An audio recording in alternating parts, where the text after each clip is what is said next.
Canon has introduced a new EOS digital SLR camera, the EOS 650D, which sits just above the 600D in the range, between the 600D and the 60D.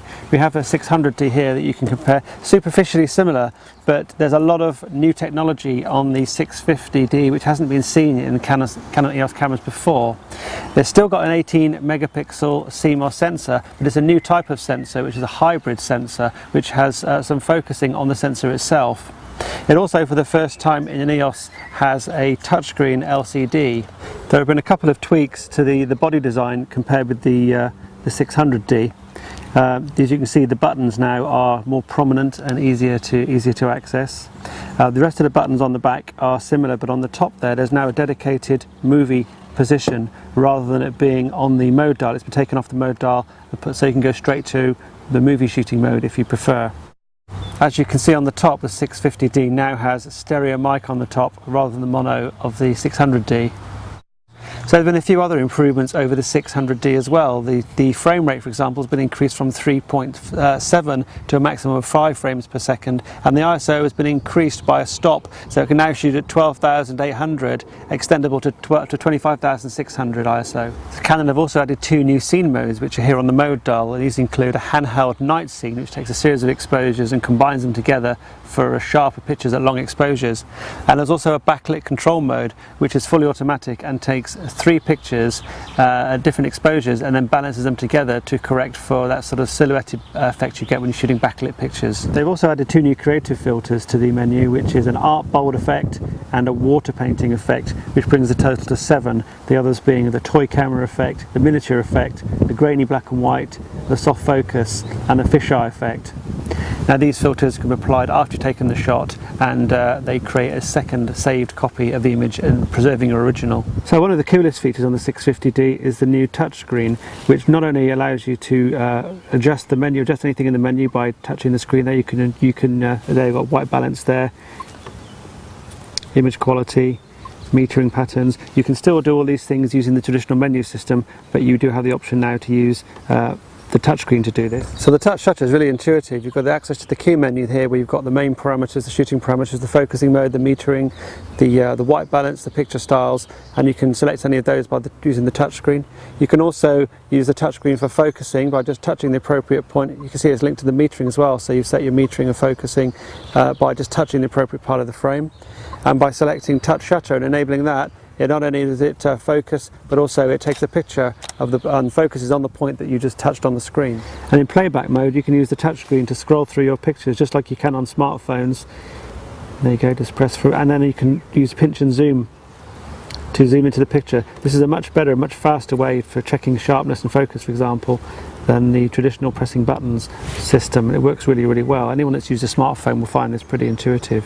So all these new features are great, but the really cool thing about the EOS 650D is the new sensor, the new hybrid AF sensor which Canon have come up with. And I'm going to talk to Dave Parry at Canon UK, who's going to tell us a little bit about how the sensor works and about why they've come up with this design of sensor and what it's useful for. Talk us through the hybrid AF sensor and what's special about it. Okay, so this new hybrid AF sensor is completely new to Canon actually, and the first camera to have this is the 650D. Basically what we've done with this, or the reason for us doing this, is actually to give you continuous autofocus during movies. And what we've done is we've added some of the face detection AF sensors actually to the main photography sensor inside this camera.